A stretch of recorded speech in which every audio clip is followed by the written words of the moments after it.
Hoje a gente vai falar de um assunto que eu acredito que você seja apaixonado, né? E a gente aqui também gosta bastante, né? E pegando um pouco o gancho do livro, a gente gostaria de saber o que te levou realmente, qual foi a ideia que você para fazer o livro Arquitetura do Café. Marcela, legal essa pergunta, me dá a oportunidade de falar sobre um assunto que dificilmente eu exponho. Eu comecei o interesse pelo tema e a própria pesquisa que gerou depois o livro. Eu comecei na época do meu doutorado, lá nos anos 90, século passado. Melhor não falar sobre isso em termos de tempo. Mas, assim,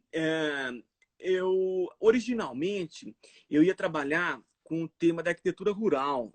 Sempre me interessei por essa questão, desde o mestrado, sempre tive esse interesse da cultura rural e da arquitetura gerada no meio rural. Então, a premissa da minha pesquisa, né, a minha ideia original, era entender como é que se formou a arquitetura rural, se havia uma arquitetura rural, né, criada com essa intenção nas fazendas do estado de São Paulo, as fazendas do estado, né, que pertencem ao estado. Então, eu escolhi, na ocasião, uma instituição pública, o Instituto Agronômico de Campinas. Fiz um estudo profundo sobre a história do agronômico. É maravilhosa a história do Instituto Agronômico de Campinas. Ele foi fundado em 1887 por Dom Pedro II, aqui em Campinas, né, para o estudo sobre o café. E o agronômico, ele tem, né, na ocasião eram 20 fazendas experimentais, fazendas de pesquisa, né, nas 20 regiões agrícolas, em 20 regiões agrícolas do estado de São Paulo. Quer dizer, eu acabei visitando praticamente todas as regiões do estado de São Paulo, né? Fui a campo e eu lembro que foi uma época muito rica em termos de contato com o ambiente paulista, em todas as regiões do estado de São Paulo. Ao final desse levantamento de pesquisa, eu cheguei à conclusão, né, conversando com o meu orientador, né, fui orientado na FAO, né, na FAUSP, professor Silvio Barros Savaia, gosto muito até hoje, uma pessoa que eu tenho um enorme carinho, um respeito muito grande, o Silvio Barros Savaia. E como orientador era o Janjão, que eu sei que você conhece também, que você ouviu falar, lembra do trabalho dele, super respeitável. O Antônio Luiz Dias de Andrade, saudoso Janjão, que infelizmente faleceu naquela mesma época em que eu fazia o doutorado. O Janjão tem um trabalho maravilhoso com fazendas de café e ele... na ocasião, quando eu fiz esse circuito todo, eu cheguei à conclusão que não havia uma arquitetura rural criada para esse fim. Pelo menos não havia uma intenção clara de quem eram os donos da fazenda, no caso do estado de São Paulo, de se conceber e criar uma arquitetura rural. Então a pesquisa ficou no impasse, né? Quer dizer, eu não teria um material de estudo para avançar no doutorado.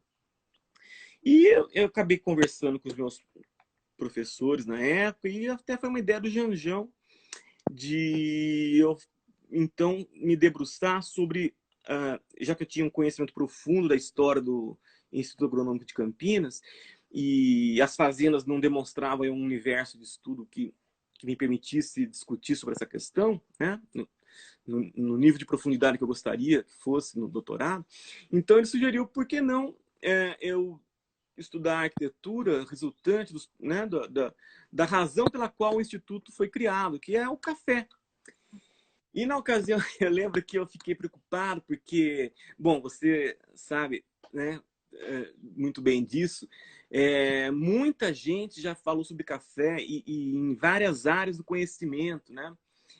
Então, fiquei preocupado, porque o que eu iria falar se tantos pesquisadores de todas as áreas, né, pessoas com trabalhos marcantes em todas as áreas, aquela coisa que a gente, no início da na carreira de pesquisa, a gente fica preocupado. Depois a gente vê que não é assim, a pesquisa nunca se esgota, né? Ninguém pode se julgar, ter a pretensão de esgotar um tema, ainda mais um tema tão rico como o café.